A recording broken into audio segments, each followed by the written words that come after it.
pray until something happens. And that's what I live my life by. I had to learn how to laugh because I was tired of crying. And I say, the people that can make you laugh the most, they can also make you cry the most. As a woman of God now, I'm a prayer warrior. So I pray a little bit harder. See, people that don't love themselves can't admit they fault. Right. People that don't really love themselves can't take the blame for anything that they do. Basically, he was a leech. And leeches don't leave their host because they need somebody to take care of them. I never wanted something to have control of me because when I was a kid, he had that control. So there's a forgiveness that needs to take place, even with all the stories that we're hearing. And in forgiving is not forgetting, but it is a releasing. But when God wants for you more than you even want for yourself, and he sees you worthy enough to give it to you, who am I to say no thank you, Lord? God doesn't take your thorn, he just manages it. If you give it to him, he will manage it for you. So I say to you, he's never, everybody in this room, in this house, he's never gonna leave or forsake you. Amen. You just gotta trust him. Come on. Yes. Knowing how to love, and it isn't necessarily a feeling, and it's just different, powerful.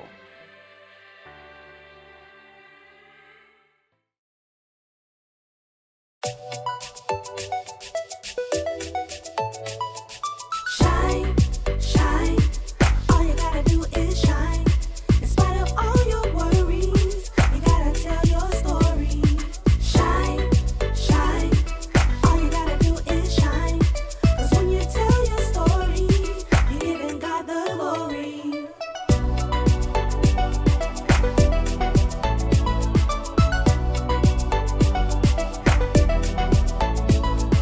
Shine, shine, shine, shine, shine. I'm sitting here, I'm watching, I see Carolyn. And I see even just your baby jumping. Why was your baby jumping? First of all, she said she pinpointed a lot of things that I could see in myself. She talking about the anger, the rage, the bitterness, resentment, just all of that played a role in the demise of my marriage. And somebody mentioned 25 years altogether. If I count the 8 years, that was a red flag right there in the beginning. If you're gonna date me for 8 years, you getting, my grandma used to say, why buy the cow when you can get all the milk you want free? And I was doing all of that. I was washing and I was cleaning, I was doing all that. Eventually I gave him an ultimatum. If you don't marry me, I'm gone. So, and the cheating was even before we got married. So that was the demise of that 30 some odd years, including the marriage and the courtship. So it began when one day I was getting ready for work and he came up to me while I was in the bathroom getting dressed and said, I have to lock my phone. He's never locked his phone before. I have to lock my phone because my boss is answering my phone. I'm like, immediately I knew something was not right. I said, okay. So he said, I see your boss answering your phone? And I said, I just went on with it. And I said, but you know what? I said to myself, when you get home from work, I'm gonna open that phone up and I'm gonna see what's in it. And so when he got home and got in the shower for the evening, that's when I was shaking. It was really bad. And so I tried one lock code, which was his birthday month and date. And the next code I tried was his birthday year, 1957. The phone opened up. That's when I began to scroll.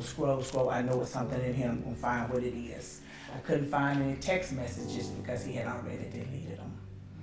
But hindsight, if I'd have looked at the phone bill, I could have seen it all anyway. But so it was 3 pictures of her. One undressed, one half dressed, and one like she was enticing him with the pants open and just half dressed. And you kind of know that it's going on, but then when you see it for yourself, and over the years, I lost me. Over the years, I wasn't always bitter. I wasn't always angry. I wasn't always that way. And he made excuses. He used to go out and gamble with the boys, and sometimes I would call his friends. He got mad because I called his friends, because in those times he was with somebody. He was cheating, and it was just an ongoing cheating thing. And I mean, I ain't saying I've always been perfect in a relationship, because I haven't. Because I ain't gonna say he drove me into another man's arms, but I ended up there, and fell in love with a man. And he had a girlfriend. It was just a big mess. So eventually I broke it off with this guy. I wanted to work with my husband. Deaths came. Somebody was talking about how real death is. My grandma passed away doing all of this, and me and her were real close. And that drew me into basically the arms of Jesus. Mm-hmm. That's when I really needed him, because I was gonna snap, crackle, and pop. It was not gonna be pretty. I needed Xanax for a period of time because I could not cope, I'm telling y'all. He denied it, of course, with the young lady, and she was like 25 years his senior, because he was around 57 and she was in her early 30s. That broke me down, because I immediately wanted to find out who she was, what she looked like, what she drove, all of that. And of course, me and my investigative self, I found out I had people on my side, some people that worked with her, and they sent me screenshots of who she was, what she looked like, and everything. Right. Eventually, I ended up on the job. And I'm telling you, and before all of that, me being the woman of God that I was, I'm gonna try to basically put God in her face so that she would leave my husband alone. I'm praying for this woman. Really, I wanted to beat you to a pulp for messing with my husband and breaking up my family. And so, I don't want your husband, I don't want your husband.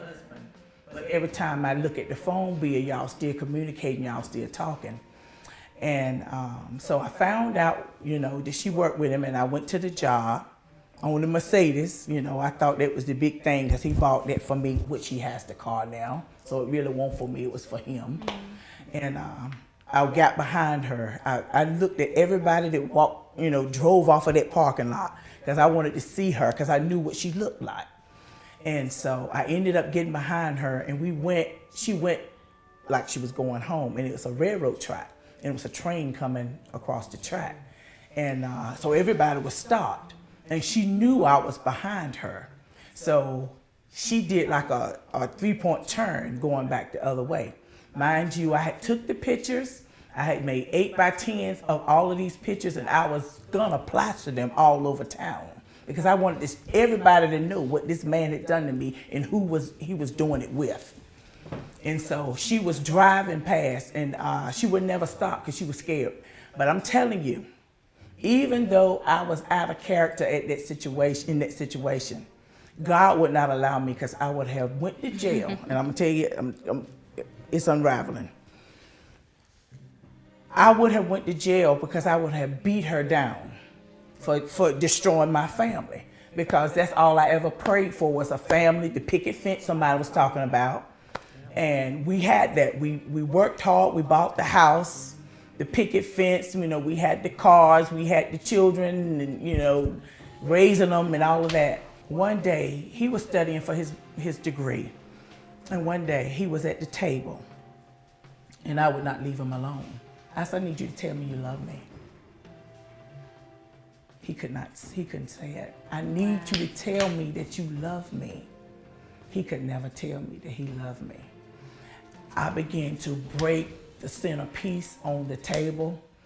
I found strength. My daughter said she seen a look in my eye that she'd never seen before.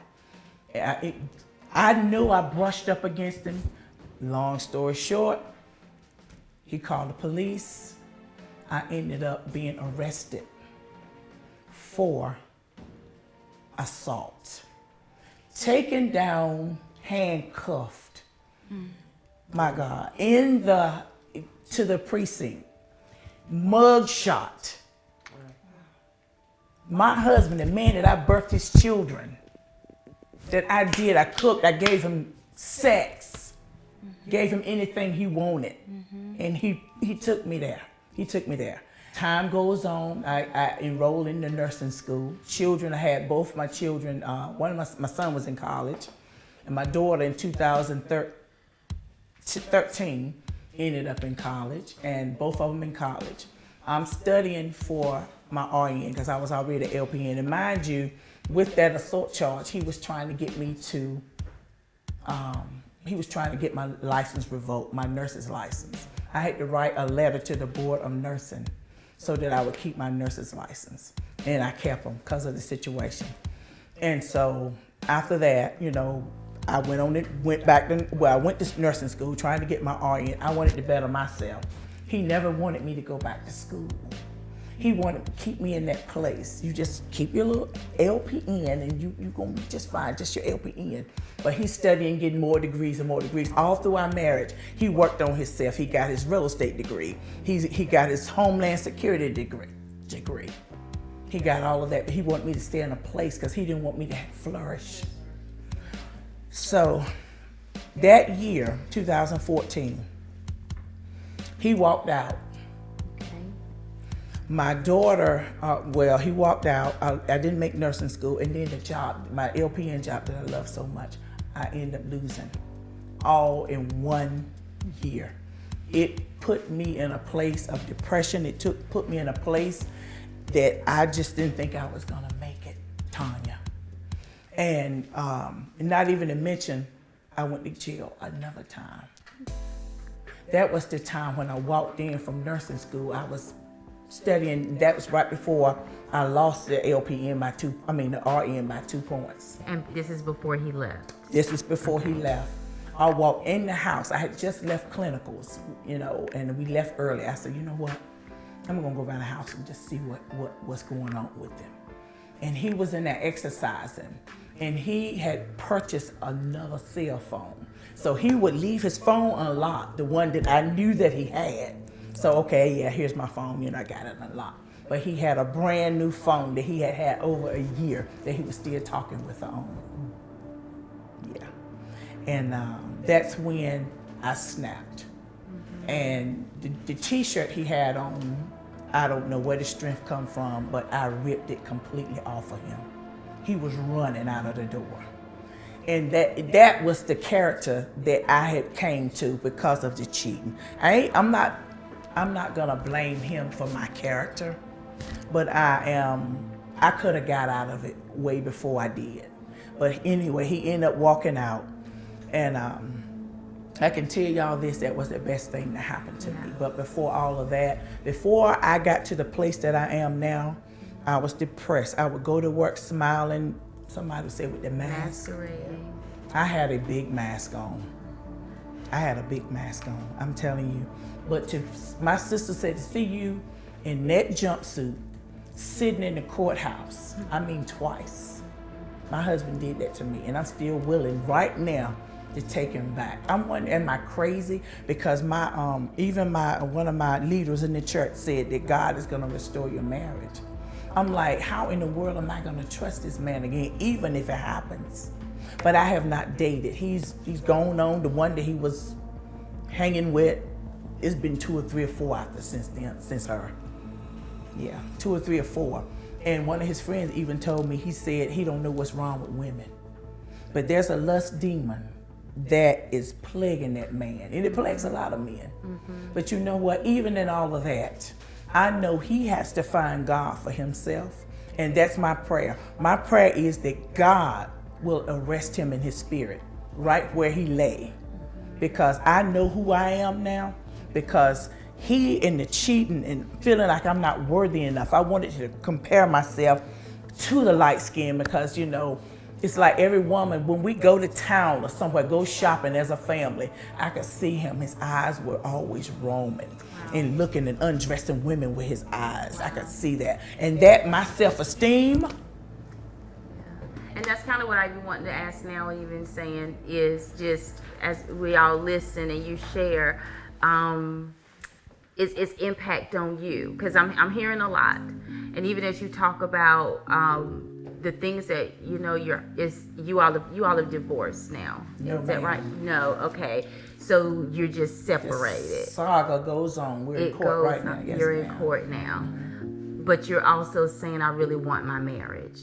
I'm saying whatever God says. Whatever God and I don't want Tonya to listen to other voices. Yeah, and actually that's what I was just hearing. I hear it so much as everybody talks. Identity always comes out. I don't know what it is. I think there's something that the enemy does to come and just causes people to not know yourself, not have value for who you are. It's like if I can strip you of your identity, it gives a greater control. Even under the signs with the abusers, being in the homes, being with those husbands, the people and so forth, but the things that they say, they always come and they attack you. They attack the true essence of who you are. I've got to convince you that you don't matter. I've got to convince you that you don't have a value. I've got to convince you that you're nothing. And if I can convince you of that, I'm now more empowered to overtake you. And that's what I keep hearing so much of. And so even as you speak right now, and again, this is Shine. So a lot of times people can be here and they can listen to the stories and they can listen to the things that we talk about, but it's like, man, what is all of this? Are they really shining? I want to hear about your shine right now, because there's a lot that we release. You know what I mean? And we can get entangled in it. See, even with that, because I'm going to come right now, I'm going to tell you what I'm about to do. I'm about to cancel the assignment of the enemy. Because what it is that he is even doing for some people right now is they hear a thing, they make a connection, but he wants to drive in deeper. He wants to dig in a little bit deeper to try to bring you into a state of bondage. So what it is that I want to make sure doesn't take place is we come against that now and we cancel it. Because as we share and the stories come forth and the things that we hear, we need to come to understand basically, and I talk about it all the time. I'm known for saying, I'll tell people, you're really a superhero. You have superpowers.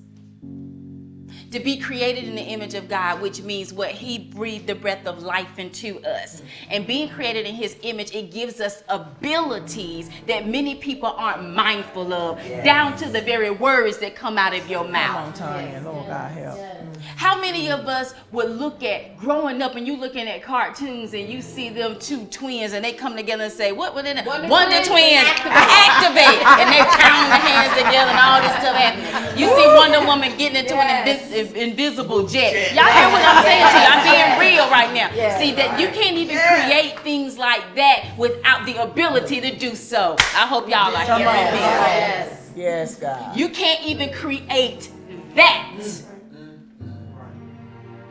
So the very fact that you can open up your mouth and release a word is a creation. Are y'all hearing me? Yes. The very fact that you can have a thought and there's a creation.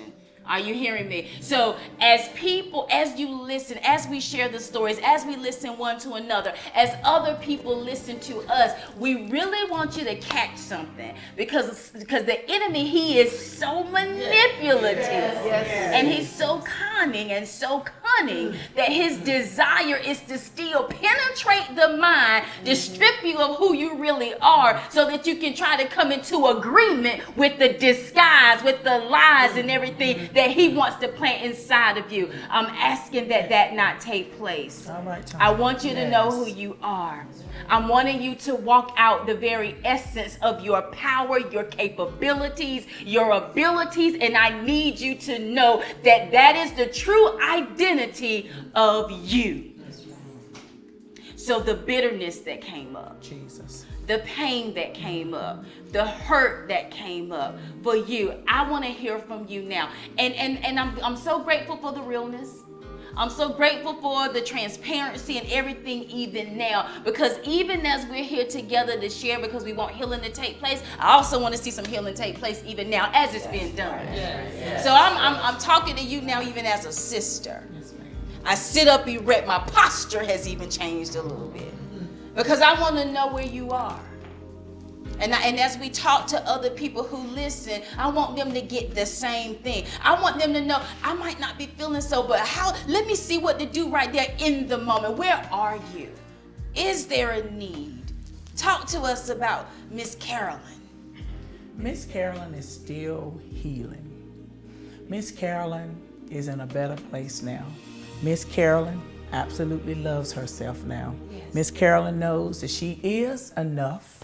Makes no difference who thinks she's not. That's good.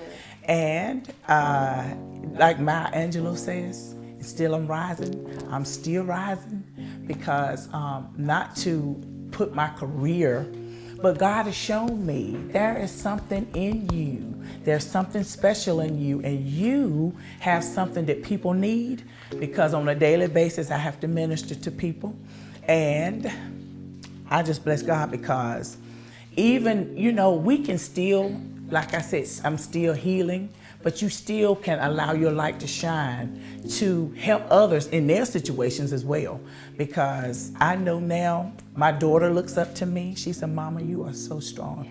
And I look at myself as strength now. I've seen the time when I have to pick up the phone or do a text. I'm telling you, if it ain't once a week, it's every month. I have not reached out in months now. Because it's not because I don't really want to, it's because I have my life, and if I'm not valuable enough to be in your life, you know, bye-bye. That's how I feel now. And I know I'm strong. I know, my God, I just bless God for where I am now, because the Word of God, when I surrendered to God, you know, when I said yes to God completely, I ain't talking about praying for the sister when I really want to beat her down. I'm talking about when I really surrendered to God and told God, yes, God, I will obey you, even in the hurt. Forgiveness is big, Tonya. Forgiveness is big, y'all. And I'm telling you, when you forgive, it's not even for the other person, because I've even come to a conclusion, if I don't get a I'm sorry, I'm okay. Good. Because I forgive you. I forgive you for what you've done to me. I forgive you. And that's where I am right now. Yes. So what I wanted to just share with you, and something that my spirit picked up, was when Tonya asked a question about where you were at this point in time. Because my story is a whole lot similar to yours in what my marriage and the way that it ended. But I did want to say to you, I had a moment where the spirit of confusion attempted to come in and drag me back in. But I want to share with you at this point in time, you stand firm and don't waver. Listen to the still small voice that speaks to your soul, and don't allow yourself to get pulled back into what I considered the gates of hell, where I was miserable, where that person that did not know my worth wanted to use and abuse me, and then to tear me down to build himself up. So I want to be an encourager to you at this point in time. Don't let that confusion overtake you and pull you backwards. You keep pushing forward and love yourself. You are enough. Thank you so Yes. Powerful. Powerful. All right, my beautiful sister. Got a piece of my name over there too. Yes. I'm loving it. Come on and conversate with us. Well, I want to have a little conversation with Tonya and my sisters. Well, my conversation, I used to go to Tonya conversation camp. I've been a couple of times. It was always conversation. I used to sit back in the corner with the big bear. You did. You always sat in the corner. Yes. And I never would talk about anything. But I used to hear some of my stories. So I was like, everybody already telling us, so I don't want to hear mine. You know, it sounds the same. And then when we did our writers, well, when you put out the message about about the message about us doing something that you're doing, and immediately God had told me to go ahead and send you, let you know, okay. Now I knew that was God, because I would never do it. And it wasn't because I was afraid, but it was more of like protecting everybody. I wasn't afraid. I was free from him, but it was just still protecting everybody. Not more so of the person that betrayed me, but more so of maybe my children, my husband, just not wanting my children didn't know anything about my past. Yes. You know, so. But my husband, he did. Before we even got married, I shared with him, and he was the first person I shared. So I knew that he was the one, you know, because I was, you know, shared things with him. So my story is, you know, I was molested by someone very close to me. And it was on a New Year's Eve night. And I was in school, but I, you know, would go visit this close person, this close family member. And so when I went to visit, you know, for the holidays and things like that, it was good and everything. But on that New Year's Eve night, I remember, you know, because the New Year's was coming in, and, you know, I just went and laid in the living room so I can look at, I think it's, what's his name, Dick Clark? Mm-hmm. Yes, so that was back in the days.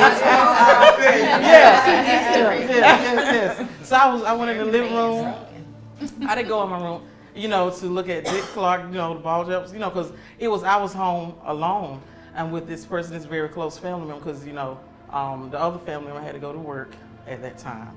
And so I was in there ready, and then my family member came into the living room and sat down on the couch. And me, I was like, you know, I was just hoping he wasn't gonna stay there, you know, but I had already been having feelings about things a long time as a child. But I was hoping, I was like, you know, to myself, like, what? You know, why I didn't want, because I really didn't even like being around him. And that's not to say that this was the first time that what happened to me happened, but it seemed like I was groomed for that day. Yeah. When I look back at it, I was groomed for that time. Right. And so when so he, you know, sat down and everything, and how old were you? At this time I was a teenager. I think I just turned, I was 15 or either 16. So when he sat down, and then he leaned over, because I was on the couch, like kind of like laying down, you know, propped up looking at, and so he leaned over and started touching me. And so I was literally confused. Even though I was a teenager, I have never been, you know, violated like that. And I was confused because this is someone I'm supposed to trust. This is someone that's supposed to teach me what to see and what to notice of what's wrong. But what he said was, before he proceeded to molest me, he said, "You're of age now. You're going to start dating." And I hadn't even thought about dating and stuff. I mean, even though I was in high school, I hadn't even thought about, you know, my mind was on, I already knew what I was going to do for my career. I was going to go in service, this and that. So he said that you're of age now. And so I'm going to teach you, you know, what to do, you know, when you get a boyfriend. Wow. So that's what was told to me. Wow. And when it was told to me, then I literally went into like I name it a shock. And the shock is when you're just stiff and like you're out of body. Like, 'cause I literally like, you know, in a total shock. And that's that shock I went into, and how when it happened is that now I mean I understand people. I never judge anyone, even if somebody get raped, molested, whatever in your life that happen, I don't judge them, because sometimes people judge you and say why you didn't scream, why you didn't fight, why you didn't do this, why you didn't do that, why, you know, it's a lot of things like that that goes on. And so me, I was in a shock, a stiff shock, as this very close family member proceeded to do what he did to me. I mean, you know, that I'm adult now, and well, when I got a little older anyway, but then I didn't know because I had never experienced that. And, you know, then we didn't have 3 channels, so we didn't have that kind of stuff going on TV, and they used to block out stuff and things like that. So, but I knew it was wrong. And so I just lay there. And so I just lay there, and so when you get a husband, and everything else husband's supposed to be doing to you, that's how this, you know, the caressing, the whole, the foreplay, you know, things like that. Yes. I'm free. Look, I'm a crybaby too, so don't No, it's don't all let right. the tears fool you. It's even the environment. That's You what I'm know, saying. And that's the you thing know. too. And thank you for even saying that, because I think sometimes for people, even as those who listen to the stories and everything, we want everybody to know that it's okay, and to know that it's a part of even the process. And even when you're healed, when you've been delivered, I can still remember a thing and cry. If I can listen to your story of what happened to you, and I cry, then most definitely you can shed a tear if you even talk about and remember your own. You know? And the remembrance of a thing doesn't mean that you're not delivered from it. Right. You know, it's there. And I love something you said earlier today. You might even, or was it yesterday? What did you say? It was just so good. Is that? You'll always remember. Yeah. You're not supposed to. How you're. Yeah. So say it again. Okay. But you basically, it was last night. But and you talked about that. It was like forget doesn't mean you have to remember, because if that's it. In order for me to heal and get through it and get over it, I have to remember. Right. And remembering doesn't mean I didn't forgive you. But again, it goes with, it's not a feeling, it's an act. Right. So it gives me the power to act on that forgiveness. Right. Yeah. And in order for you to even tell the testimony of what you went through, you have to remember it. Yeah. You can't just, Good. push it to the back of your mind and not have it. That memory is what gives it the authenticity. It's what gives it the realness. And truth be told, it's what God uses to give the anointing. That's right. So, yeah. We'll see how that all came Yeah, back here. it's good. All right, go ahead, my sister.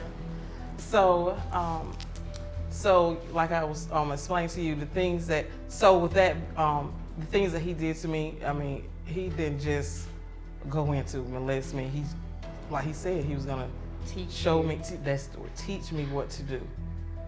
You know, when I decided to start dating, he said, "You're getting of age now," and things like that. And so I'm gonna teach you.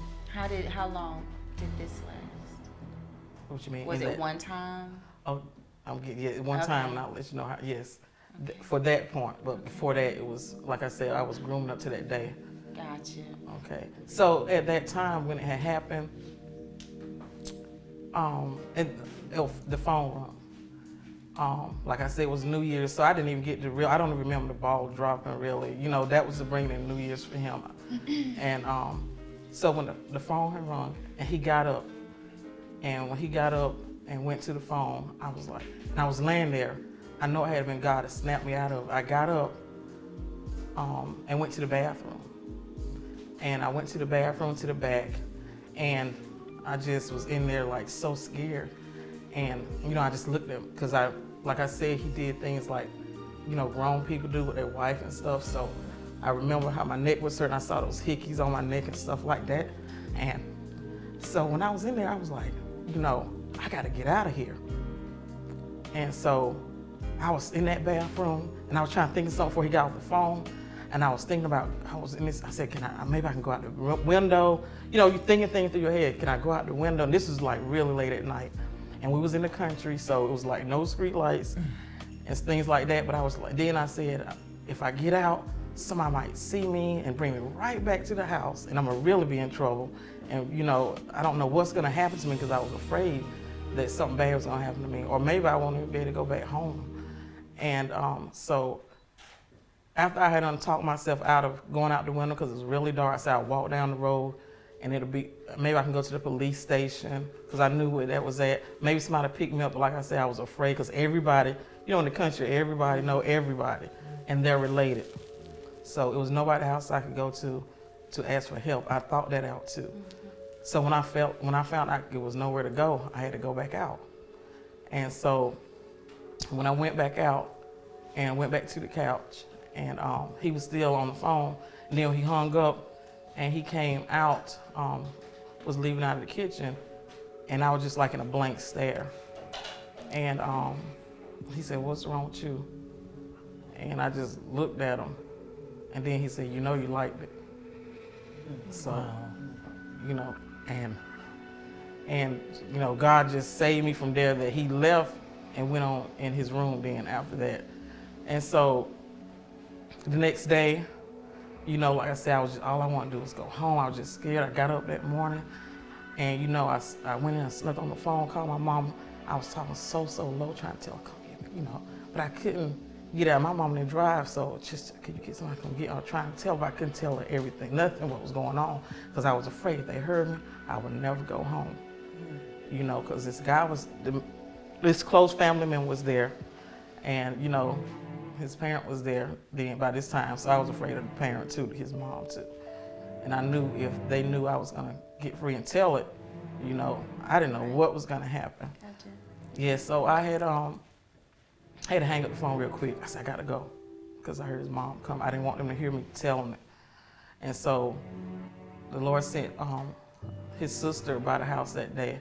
And when she came to the house, and early that morning, God did it. I knew it was God. And she said, oh, Tonya, she said, you want to go with me today? You want to go spend the night? I'm like, yeah. I was like so quick to say yes. And she said, well, get your stuff and go tell him, you know, let him know you leave and tell him bye. And she didn't know nothing. And so I was like, on the inside, like, gosh, I do not want to go say anything to him, nothing. I just didn't want to go around him. But I had to do it because that was the thing. You had to go approach the person. I mean, this is all my life. You had to just, it's the way they do stuff. You have to go to them, give them a hug, this and that, da. You got to do or you ain't going nowhere. You know, so I went to where he was at, and because I knew I had to do it for the sake of her without telling nothing. And I went and just stood there and stared at him. I wouldn't say a word. I stayed there long enough to have her think I said something. And after that, I turned around and left, and like I told her I was ready to go. Now this, mind you, would have never took place. I would have never been able to go anywhere in the past if I didn't tell him bye and give him a hug. He didn't say nothing about it. I didn't say anything because he knew he did something wrong. And so I left and went to stay with her and everything. And I came back because it was time for me to go home because, you know, school starts back up. Came back a day later, and his mother had to take me back home. And I was so ready to get home, and it was the longest day of my life. And when she, her and her friend were to take me back home, I said, if I can just get home, I would never come back. And they want to stop everywhere. You know how old people is. They want to stop places and stuff like that. You know, and I'm just in the car quiet as a mouse, not saying nothing, just in my mind, just get me home. So I got home, you know, we finally got home that day. They left, and I thank God. That's very important for parents to have a good relationship with your kids, to talk with them so they can feel safe to talk to you. And because of that, I was able to talk to my mom and tell her. And as soon as they left, I told her. Good. Yes, I told my mom, I mean, you know, what had happened. And immediately she was called this person, you know. She called this person to ask him about it. Not saying she didn't believe him, but, you know, to confront him about it. And this person, oh, I'm busy right now. I don't have time to talk. And this is something this person never does. This man, he never does that. If you say anything, he's gonna have to talk it out, this and that. He was getting afraid, I'm gathering, you know. And so my mom said she told me she was gonna call the police and report it. And I begged her not to do it. So the reason why I begged her not to do it, because I guess I looked at too much TV. I was like, I don't want nobody to know that this person that's related to me did something to me, you know. I'm thinking it's gonna be on the news, newspaper, you know, stuff like that. It's, you know, you just didn't want nobody to know.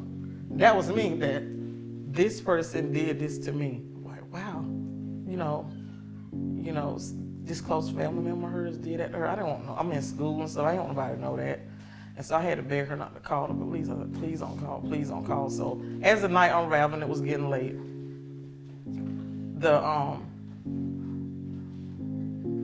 The person's mom got her late in the midnight hour, got a ride down there. But before that, I got calls. I started getting calls. And my mama, she's saved, sanctified, and Holy Ghost filled, will not lie. So I had to walk out of the house so she could say, I ain't home. Call like, oh, tell him not home, not home. It wasn't him calling. He done called his family. You know, and they was calling and asking you know, let me talk to her, let me talk to her. I said, no, I don't want to talk to nobody. I'm not talking to her, I'm done. And so that was the first time I even experienced a headache in my life. I had a headache too. Also, I had got the first bad headache in my life. Later on, that's when she came, his mother came to the house. And she was like, my mom didn't let her in. And she was like, tell her, give me all the stuff we gave her for Christmas. Everything, all the stuff. I want everything back, you know. She said, give me everything. And so, you know, this item was done. I never said I was never going back. I told her, give it. I told my mom, give it to him. My mom didn't let her in the house. I just went and got everything and gave it to her to give to her. She said, please just do. I just want to be free so they can just leave me alone. So, you know, I was just begging, Mom, just go on and give it to him. Just let him go. And so she gave the things out throughout the door. And, you know, my mama talked to her about what happened, which she already knew because her son had called and told her. So I guess she was mad because I told it. The thing about it is, I told my mom, and she told this person, I would have left it just like that. But when he went and told his family, it opened up so much stuff. It's like I got this on by the, okay, I was cut off because I told him, literally, that day it was in. His sister said, oh yeah, because she was supposed to get all my prom stuff for the, you know, whenever I graduated, I wasn't a senior yet. Oh, and her mother said, oh yeah, and she said, tell her I'm not buying her nothing. She won't get no prom, nothing. She won't get no graduation cruise, this and that. I'm like, I don't care about nothing. And when my mama gave her everything, this lady, I don't know how she knew everything I had for Christmas. She said, yeah, and go out there and get them Barbie socks that we gave her too. It's like they were trying to get everything. And I said, I gave it to her. I said, but I told my mom, I said, but I'm not giving him back what he gave. If he wanted, he come get it himself. And the purpose, I don't know why I said it. I was just like, if he came and did that, I believe maybe I would have let my mom call the police, you know? And so this lady said, his mom said, when my mom was talking to him, she said, only thing she could say was, oh, well, he must not be related to her. I'm saying related, it's a close relative. And I'm like, you know, when I find, you know, as I talk about it now to people, I said, and I tell them that, if he wasn't related to me, believe me, the police would have him in jail that night. So you better be grateful. You know, that was the only thing they could say, like, oh, passing it by, it's okay that he did this and did that, or stuff like that, but passing it by.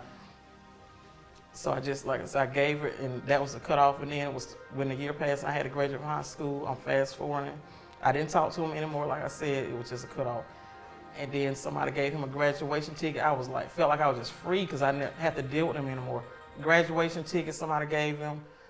And I was so mad. I was like, anxiety, everything. I'm like, on my graduation night, I'm like, what am I gonna do? What am I gonna do if he come here? You know, I'm just thinking all this to myself.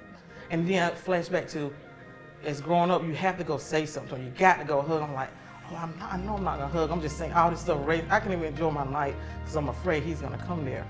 But so happy he didn't come because his car broke down, you know. So that's how he didn't make it. I thank God for that.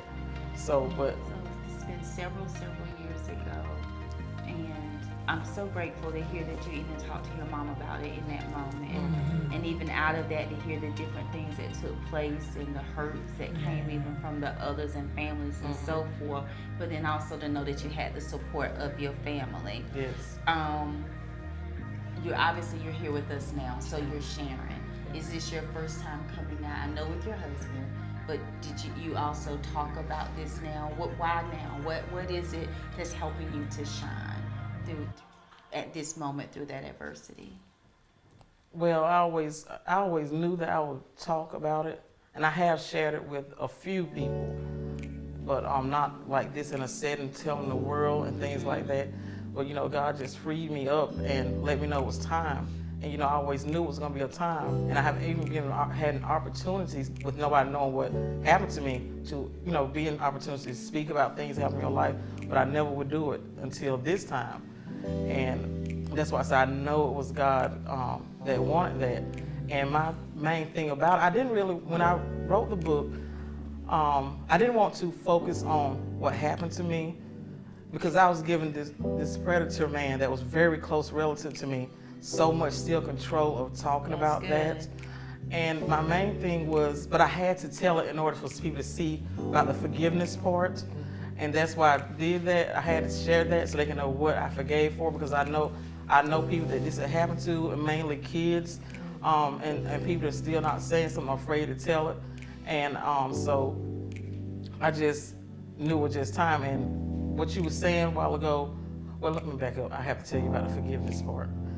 After years passed, and I hadn't talked to nobody on that side of the family, I got a call from one of the aunts.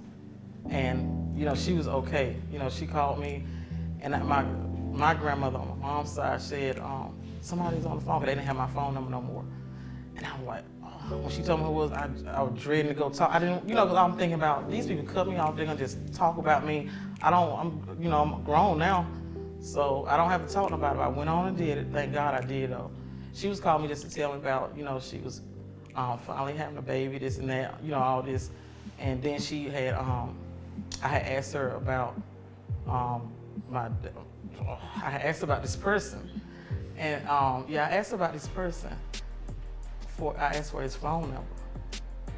And she was shocked. She said, oh, you want his phone number? I said, yes. And then that's when she started talking about it, and I was telling her everything that happened following that. And she said she didn't have nothing to do with what they did about coming and get everything and stuff like that. But I called him. And I called him just to tell him I forgive him. Who I was, you know, spoke and everything. And I told him, I said, I forgive you for what you did to me. And he said, what are you talking about? And I said, you know what I'm talking about? I forgive you for what you did to me, but I'll never forget it. I said, but I do forgive you for what you did to me. And, you know, and that was just the end of that. He didn't say he apologized or anything, but I wasn't calling him for no apology. Mm-hmm. It was, I'm telling you, when I told him that, if I didn't feel so free, the control spirit that was over my life, the manipulative spirit that was over my life from a child on up to that age when I got cut off from them, it was serious. I mean, and when I was writing the book, I felt like all I could think about too is, wow, I was an innocent person. Yeah. I didn't do nothing. I was just innocent. Why me? You know. Wonderful. Incredible. As we sit here and just again the different things that we're hearing about and what has been shared, because now we've heard from pretty much every single lady that's in the circle. We all coming together at this point, traveling in to be together at this time to basically do what we've done, which is share, basically to shine. A lot of people may wonder, well, how in the world is this shining? And really coming to a place of understanding why we even calling it shine. And it's amazing because it's two things I'm gonna say really quickly. One of the things for me, there's a song, and all of y'all know my song, by India Ari. And when I heard this song a year, 2 years ago or so, it was maybe about 2, because it was a camp that I had it in, and I listened, and that song was so liberating. And then all of a sudden, here comes this project. Here we are doing Shine, and we're gonna come together and we're gonna write a book. There's gonna be a documentary that we do, and it's Shine. And then all of a sudden, one day, it just hit me. And I think it really hit me at the writer's retreat with I Am Light. And what does light do? But shine. Right. And so to understand even the lyrics of the song, if you hit play right now, I could sing it with her, but I don't know if I can speak it. But I'm not gonna hurt anybody by trying to sing right now. But I'll at least say this little bit, because in the lyrics of the song, and it talks about, I am not the things my family did. Right. Come on, yes. I am not the voices in my head. I am not the brokenness inside. I am light. And that's basically why we're here today. Because every single last one of us, we're what? We're light. Yes. We're light. Regardless of what we go through, regardless of the experience, we are all light. So we refuse to allow the enemy to snatch our identity, but we're truly gonna continue to walk out and allow our lights to shine. See, people are attracted to it, but I'm gonna let you know, people attracted to light, but so are the flies. So are the niggas. Come on, Tonya. Right. See, they're attracted to it too. So I might creep up over here on you on the couch. I might jump across and attack you. I might say things to you that aren't so. I might look at you and dismiss you and make you feel like you don't matter because I see light and I want to put that light out. I want to encourage everybody not to let it. And I'm so grateful again for your courage and for you coming here and taking the time to really share in this setting for the world to see and experience. Because there are other sisters, even brothers out there, children even, that will hear and really come to realize that it's not just me. I've been in situations, I've been in my camps, and I had a sister sitting there. And at this one particular camp, she just broke down in tears because she realized I'm not the only one. It's not just me who's been through. It's not just me who's been violated. It's not just me who's been, you fill in the blank. But to see other women to be able to stand and to say, I can persevere, I can get through this, it means a lot for so many. And the last thing that I'm going to say as we bring all of this to a close is simply this. Because a lot of times I get asked, what's next? What's next? And there's other projects and things to take place. But one thing that I really want everybody to get, because it's easy to tell people to forgive, and we keep talking about it, but a lot of times people really don't know the how. Right. And even as we've dropped that, and even as we've talked about it, we're hearing different things. We'll spend a little bit more time with it. I'll see, we'll figure some things out. But to come back to even talk a little bit as to, because that's like a common theme. Is really to forgive. Yes. It's a common thing. Yes. There's an identification of whatever is the thing at the root. There's an identification of that thing. But at the same time, once I've identified the hurt, the pain, the why, what's got me drinking, gambling, hurting, sinning, cussing, jacking, whatever. I identify that thing. Now what do I need to do to truly release it out of my life? So I'm grateful. I'm looking forward to that conversation. I'm looking forward to those nuggets, however it will be and whatever it will come across to be. Because ultimately, throughout it all, everything that we're doing and all that we've experienced, it's up to us to be the very light that we are and to continue to move out through this earth realm simply shining. Yes. Let's give God some glory.